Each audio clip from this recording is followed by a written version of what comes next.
Hello friends, ನಿಮಗೆಲ್ಲ ಮತ್ತೊಂದು ವಿಡಿಯೋಗೆ ಸ್ವಾಗತ. ಫ್ರೆಂಡ್ಸ್, ರಾಜ್ಯದಲ್ಲಿ ಕಾಂಗ್ರೆಸ್ ಪಕ್ಷ ಅಧಿಕಾರಕ್ಕೆ ಬರ್ತಿದ್ದ ಹಾಗೇನೆ ಡಿ.ಕೆ. ಶಿವಕುಮಾರ್ ಸಿಎಂ ಆಗ್ತಾರೆ ಅನ್ನೋ ಕೂಗು ತುಂಬಾನೇ ಜೋರಾಗಿತ್ತು. ಇನ್ನು ಈಗ ಜೆಡಿಎಸ್ ಪಕ್ಷದ ದೇವೇಗೌಡರ ಮೊಮ್ಮಗ ಪ್ರಜ್ವಲ್ ರೇವಣ್ಣ ವಿಚಾರದಲ್ಲೂ ಕೂಡ ಡಿ.ಕೆ. ಶಿವಕುಮಾರ್ ಹೆಸರು ಕೇಳಿ ಬರ್ತಾ ಇದೆ. ಅಷ್ಟಕ್ಕೂ ಈ ಡಿ.ಕೆ. ಶಿವಕುಮಾರ್ ಯಾರು, ಇವರು ರಾಜಕೀಯಕ್ಕೆ ಎಂಟ್ರಿ ಕೊಟ್ಟಿದ್ದು ಹೇಗೆ, ದೇವೇಗೌಡರ ಕುಟುಂಬಕ್ಕೂ ಹಾಗೂ ಡಿ.ಕೆ. ಶಿವಕುಮಾರ್ ಮಧ್ಯ ಜಿದ್ದಾಜಿದ್ದಿ ನಡೆಯೋದಕ್ಕೆ ಕಾರಣವೇನು, ಕುಮಾರಸ್ವಾಮಿಯವರು ಡಿ.ಕೆ. ಶಿವಕುಮಾರ್ ಅವರ ತಾಯಿಯ ಕಾಲಿಗೆ ಬಿದ್ದು ಕ್ಷಮೆ ಕೇಳಿದ್ದು ಯಾಕೆ, ಡಿ.ಕೆ. ಶಿವಕುಮಾರ್ ಪವರ್ಫುಲ್ ರಾಜಕಾರಣಿಯಾಗಿ ಬೆಳೆದದ್ದು ಹೇಗೆ, ಈಗ ರಾಜ್ಯದಲ್ಲಿ ಅಷ್ಟೇ ಅಲ್ಲದೆ ದೇಶದಲ್ಲೇ ಡಿ.ಕೆ. ಶಿವಕುಮಾರ್ ಯಾರು ಅನ್ನೋದು ಗೊತ್ತಿದೆ. ಆದರೆ ಇಂತಹ ಡಿ.ಕೆ. ಶಿವಕುಮಾರ್ ಬೆಳೆದು ಬಂದ ಹಾದಿ ಯಾವ ರೀತಿ ಇತ್ತು ಗೊತ್ತಾ? ಡಿ.ಕೆಯನ್ನ ಕೆಲಸಕ್ಕೆ ಬಳಸ್ಕೊಳ್ತಾ ಇದ್ದಂತಹ ಕಾಂಗ್ರೆಸ್ ಪಾರ್ಟಿ ಅಧಿಕಾರ ಕೊಡೋ ವಿಚಾರ ಬಂದಾಗ ಹಿಂದೆ ಮುಂದೆ ನೋಡ್ತಾ ಇದ್ದದ್ದು ಯಾಕೆ ಗೊತ್ತಾ? ಫ್ರೆಂಡ್ಸ್, ಡಿ.ಕೆ. ಶಿವಕುಮಾರ್ ಅವರ ಬಗ್ಗೆ ನಿಮಗೆ ತಿಳಿಯದ ಸಾಕಷ್ಟು ವಿಷಯಗಳನ್ನ ಇವತ್ತಿನ ಈ ಒಂದು ವಿಡಿಯೋದಲ್ಲಿ ಹೇಳ್ತಾ ಇದ್ದೀವಿ.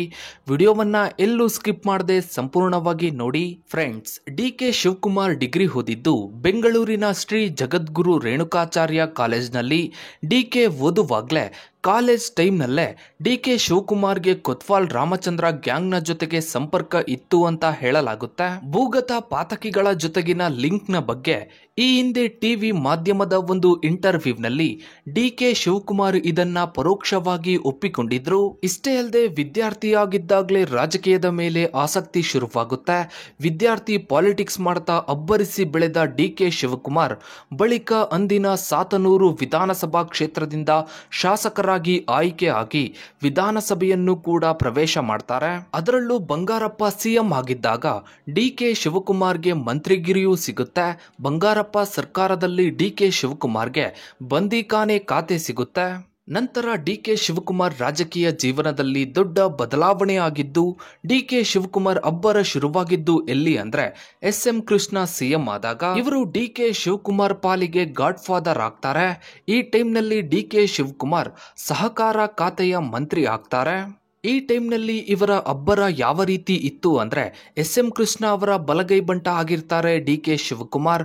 ಸರ್ಕಾರದಲ್ಲಿ ಬರೀ ಡಿ.ಕೆ. ಶಿವಕುಮಾರ್ ಮಾತು ನಡೆಯೋ ರೀತಿ ಆಗೋಗಿರುತ್ತೆ. ನಂತರ ಎಸ್.ಎಂ. ಕೃಷ್ಣ ಅವಧಿ ಮುಗಿದ ಕೂಡಲೇ ಡಿ.ಕೆ. ಗ್ರಾಫ್ ಕೂಡ ಡೌನ್ ಆಗುತ್ತೆ. ಇದಕ್ಕೆ ಕಾರಣ ಬೇರೆ ಯಾರೂ ಅಲ್ಲ, ದೇವೇಗೌಡರು ಹಾಗೂ ಅವರ ಫ್ಯಾಮಿಲಿ ಅಂತ ಆರೋಪ ಮಾಡಲಾಗುತ್ತೆ. ಯಾಕಂದ್ರೆ 2003ರಲ್ಲಿ ಅಸ್ತಿತ್ವಕ್ಕೆ ಬಂದ ಕಾಂಗ್ರೆಸ್ ಹಾಗೂ ಜೆಡಿಎಸ್ ಮೈತ್ರಿ ಸರ್ಕಾರದಲ್ಲಿ ಸರ್ಕಾರದ ಪೂರ್ತಿ ಕಂಟ್ರೋಲ್ ದೇವೇಗೌಡರ ಕೈಯಲ್ಲಿತ್ತು. ಈ ಟೈಮ್ನಲ್ಲಿ ಡಿ.ಕೆ. ಶಿವಕುಮಾರ್ ತುಂಬಾನೇ ಫಾಸ್ಟ್ ಆಗಿ ಬೆಳೀತಾ ಇದ್ದಂತಹ ರಾಜಕಾರಣಿ. ಹೀಗಾಗಿ ಡಿ.ಕೆ. ಶಿವಕುಮಾರ್ ಎಲ್ಲಿ ಬೆಳೆದು ಬಿಡ್ತಾನೋ, ಪವರ್ಫುಲ್ ಆಗಿ ಬಿಡ್ತಾನೋ ಅಂತ ಡಿ.ಕೆಯನ್ನ ಮೂಲೆಗುಂಪು ಮಾಡಿಬಿಟ್ರು ಅಂತ ಹೇಳಲಾಗುತ್ತೆ. ಇನ್ನು ಸಿದ್ದರಾಮಯ್ಯ ಅವರು ಸಿಎಂ ಆದಾಗ 1.5 ವರ್ಷ ಡಿ.ಕೆ. ಶಿವಕುಮಾರ್ಗೆ ಮಂತ್ರಿಗಿರಿ ಕೊಟ್ಟಿರಲಿಲ್ಲ. ನಂತರ ಡಿ.ಕೆ. ಹಠ ಹಿಡಿದು ಹೈಕಮಾಂಡ್ ಮುಂದೆ ಹೋಗಿ ಲಾಬಿ ಮಾಡಿ ಮಂತ್ರಿಗಿರಿ ಪಡೆಯೋ ಪರಿಸ್ಥಿತಿ ನಿರ್ಮಾಣ ಆಗಿತ್ತು. ಆದರೆ ಡಿ.ಕೆ. ಶಿವಕುಮಾರ್ ತಮ್ಮ ರಾಜಕೀಯ ಜೀವನದಲ್ಲಿ ಅತಿ ಹೆಚ್ಚು ಬಡಿದಾಡಿದ್ದು ದೇವೇಗೌಡರು ಹಾಗೆ ಅವರ ಫ್ಯಾಮಿಲಿ ಜೊತೆಗೆ.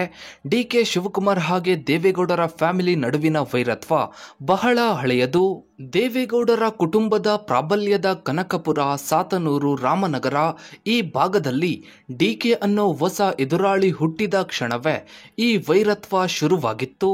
ದೇವೇಗೌಡರ ವಿರುದ್ಧ ಡಿ.ಕೆ. ಶಿವಕುಮಾರ್ ಸ್ಪರ್ಧಿಸಿ ಸೋಲ್ತಾರೆ. ಆದರೆ ನಂತರ ಡಿ.ಕೆ. ಶಿವಕುಮಾರ್ ದೇವೇಗೌಡರ ಪುತ್ರ ಕುಮಾರಸ್ವಾಮಿ ವಿರುದ್ಧ ಸ್ಪರ್ಧಿಸಿ ಗೆಲ್ತಾರೆ. ಇಲ್ಲಿಂದ ಈ ವೈರತ್ವ ಪರ್ಮನೆಂಟ್ ವೈರತ್ವ ಆಯ್ತು ಅಂತ ಹೇಳಲಾಗುತ್ತೆ. ನಂತರ ದೇವೇಗೌಡರ ವಿರುದ್ಧ ಮಹಿಳಾ ಪತ್ರಕರ್ತೆ ತೇಜಸ್ವಿನಿ ರಮೇಶ್ ಅವರನ್ನ ನಿಲ್ಲಿಸಿ ಪಾರ್ಲಿಮೆಂಟ್ ಎಲೆಕ್ಷನ್ನಲ್ಲಿ ದೇವೇಗೌಡರನ್ನ ಸೋಲಿಸ್ತಾರೆ ಡಿ.ಕೆ. ಶಿವಕುಮಾರ್. ನೇರವಾಗಿ ಅಲ್ಲದೆ ಇದ್ರೂ ಮಹಿಳಾ ಪತ್ರಕರ್ತೆಯಿಂದ ಸೋಲಿಸ್ತಾರೆ. ಇಲ್ಲಿಂದ ಇವರ ವೈರತ್ವ ವಿಪರೀತ ಅನ್ನುವಷ್ಟರ ಮಟ್ಟಿಗೆ ಬೆಳೆದು ಬಿಡುತ್ತೆ.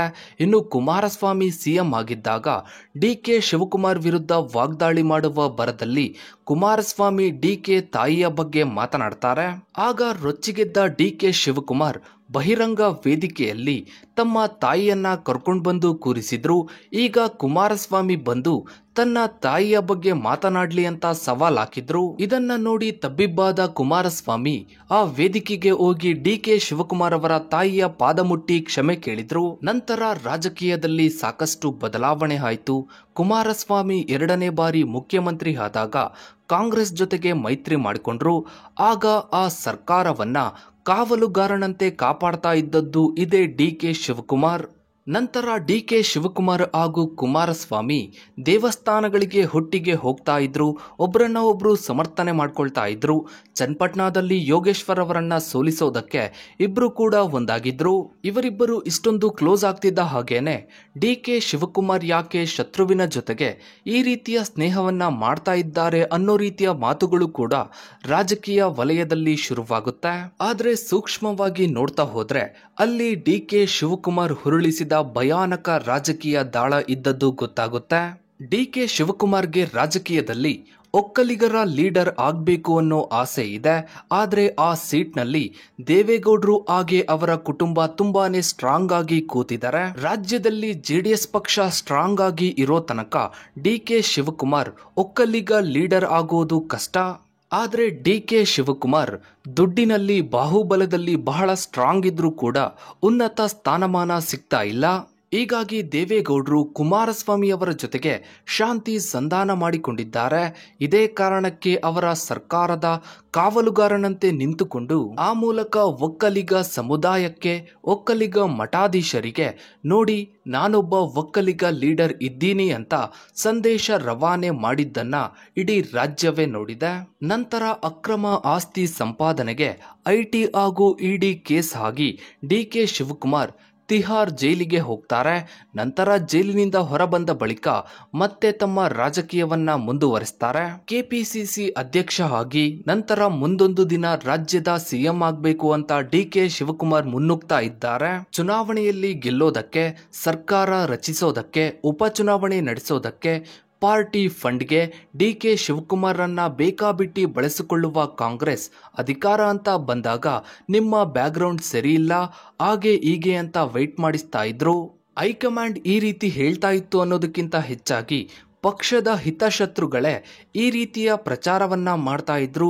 ಡಿ.ಕೆ. ಶಿವಕುಮಾರನ್ನ ಮೂಲೆಗುಂಪು ಮಾಡೋದಕ್ಕೆ ಪ್ರಯತ್ನ ಪಟ್ಟಿದ್ರು. ಇನ್ನು ಈಗ ಪ್ರಜ್ವಲ್ ರೇವಣ್ಣ ವಿಚಾರದಲ್ಲಿ ಕುಮಾರಸ್ವಾಮಿಯವರು ಡಿ.ಕೆ. ಶಿವಕುಮಾರ್ ವಿರುದ್ಧ ಆರೋಪವನ್ನ ಮಾಡ್ತಾ ಇದ್ದಾರೆ. ಡಿ.ಕೆ. ಶಿವಕುಮಾರೇ ಇದನ್ನೆಲ್ಲ ಮಾಡಿಸ್ತಾ ಇದ್ದಾರೆ ಅಂತ ಕುಮಾರಸ್ವಾಮಿಯವರು ನೇರವಾಗಿ ಆರೋಪವನ್ನ ಮಾಡ್ತಾ ಇದ್ರೆ, ಮತ್ತೊಂದು ಕಡೆ ಡಿ.ಕೆ. ಶಿವಕುಮಾರ್ ಇದಕ್ಕೂ ನನಗೂ ಯಾವುದೇ ಸಂಬಂಧ ಇಲ್ಲ, ಎಲ್ಲದಕ್ಕೂ ತನಿಖೆ ಆಗ್ಲಿ ಅಂತ ಹೇಳ್ತಾ ಇದ್ದಾರೆ. ಇನ್ನು ಇದರ ಬಗ್ಗೆ ನಿಮ್ಮ ಅನಿಸಿಕೆ ಅಭಿಪ್ರಾಯಗಳನ್ನು ತಪ್ಪದೇ ಕಮೆಂಟ್ ಸೆಕ್ಷನಲ್ಲಿ ಕಮೆಂಟ್ ಮಾಡಿ. ಹಾಗೆ ವಿಡಿಯೋಗೊಂದು ಲೈಕ್ ಮಾಡ್ತಾ ವಿಡಿಯೋನ ಆದಷ್ಟು ಎಲ್ಲ ಕಡೆ ಶೇರ್ ಮಾಡಿ.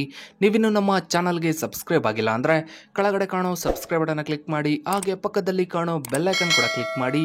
Thanks for watching.